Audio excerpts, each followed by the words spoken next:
Deputy Leader. Thank you, Mr Speaker. My question is to the Minister for Education. Given that there are again problems with the NAPLAN online testing today, will the Minister pull the plug and admit that the results will not be valid for the students who have experienced disruptions? Minister for Education. I thank the member for the question. Her continual catastrophisation of the way that this is going, I think, really sends a very different message to that which she expressed throughout her entire ministerial career, that NAPLAN is not meant to be a high-stakes test that should determine the outcomes for students' future education, future life. This is not a student's SACE. Deputy Leader is warned. The Deputy Leader will get further briefings, if she likes, about how the school improvement model works, but the NAPLAN writing examination is indeed not relevant in that sense. The fact is that there were unacceptable problems on Tuesday. Order. The member for Croydon can get a briefing on how NAPLAN works if he likes, but his interjections are utterly irrelevant. Order.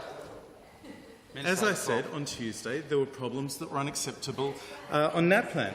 Now, the member for Lee's suggestion that these were South Australian government problems is possibly lent a lie by the fact that some other states had these problems too. And he can get on the phone and talk to New South Wales or Queensland or Western Australia or Victoria if he likes.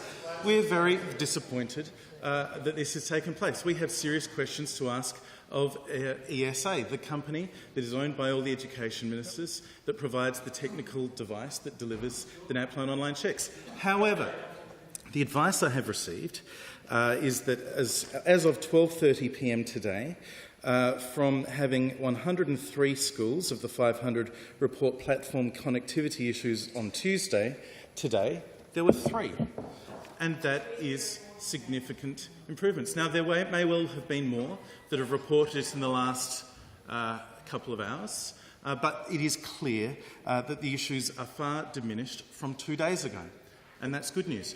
And there is also a couple of things that the government in South Australia is responsible for, which we have done to ensure that our diligence here. First, we've put on extra technical support over the last 2 days, and those men and women have certainly been earning their money.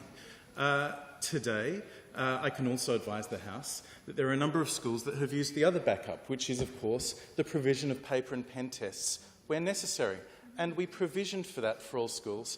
And those schools that have gone through that protocol, and there were 3 on the first day and 6 government schools on the second day that have done that.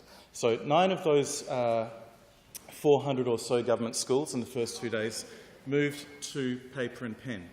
The utter overwhelming majority of our students have been able to undertake their tests with no or very minimal inconvenience. I invite you to reflect on the young student that was interviewed on the telly on Tuesday night, who we sent the press to one of the schools when they invited us to give them an opportunity to film a classroom doing NAPLAN tests. We invited them to a school that had some of these issues, and the girl that was interviewed described the challenge that she had of waiting for a couple of minutes for the server to connect, and then she was able to undertake the test. And she didn't look too stressed, I've got to say. Other students had different experiences, and it's unacceptable when that's there. But the catastrophisation put on this by the member for Port Adelaide suggests that this is a high-stakes test that's going to determine a student's future. And we should be taking the opportunity at all turns to reduce the stress level on students, because this is not a high-stakes test that determines a student's future.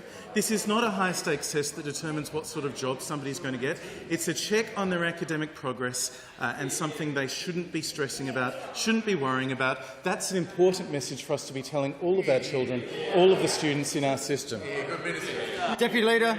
Then we'll switch to my right. Mr Speaker, my question is to the Minister for Education. Does he stand by his statement that paper tests and online tests are comparable? Minister. Well, the point I've made is that there was significant analysis into whether the 2018 online tests and the 2018 paper tests were comparable. The Education Council, hosted by South Australia, and I've got to say that was a very enjoyable experience hosting the other ministers and bringing them to South Australia last year.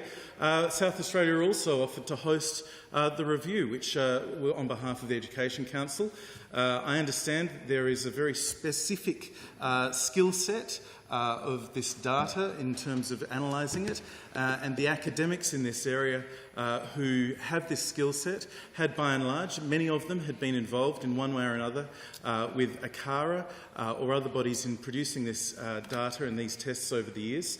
So the Education Council review of whether the material was comparable or not did in fact go to the point of seeking academics who had never been involved. And that review was undertaken and information was provided to ministers that the data was comparable. Now, well, the Deputy Leader is now asking a different question, because the Deputy Leader is now talking about the lags and dropouts that had this week, and obviously that's something that we need to take seriously and we'll look into it. The member for Elder and then the member for West Torrens. Thank you. My question is to the Minister for Education. Can the Minister please update the House on the research competition to mark the 125th anniversary of women's suffrage? Minister for Education. Thank you, sir, and I'm conscious of the time and I want to ensure the opposition has more questions. So I will update the House, but I won't certainly take 4 minutes to do so. But I want to pay tribute. Well, I'm hoping that the member for Flory and I will have the opportunity to ask and answer more questions on this issue in the coming weeks, because there's a lot of very exciting work that's being done in the Education Department to celebrate and commemorate 125 years of women's suffrage here in South Australia. I, for one, have always felt privileged being in this chamber between these two magnificent tapestries that were part of the contribution to celebrating 100 years, and I pay tribute to the member for Flory and indeed all of the other members of the House who spoke on her motion to form a committee to celebrate the 125th anniversary of suffrage. Students, one particular mechanism by which the Education Department is contributing to this historic event is through a project, a prize indeed, for students in years 6 to 9 in all South Australian schools, invited to enter a research competition, develop an understanding of the tireless efforts of so many South Australians over so many years, over decades in the 19th century, that brought us to this extraordinary achievement, one of the first places in the world to allow women to vote, the first parliament that I'm aware of to allow women to stand for that parliament, and standing in front of the portrait of Joy Steele, we're reminded that, and Jessie Cooper, of course, in the other place. The competition is open until the 30th of August.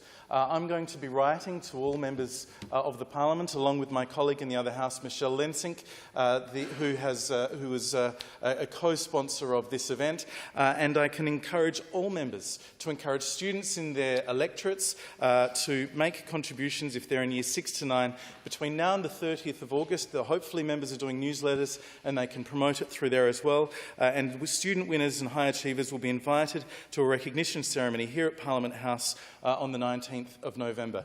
This is not the only work that the Education Department is doing, but it's an important part of that work, and I encourage all members on both sides of the chamber to get involved.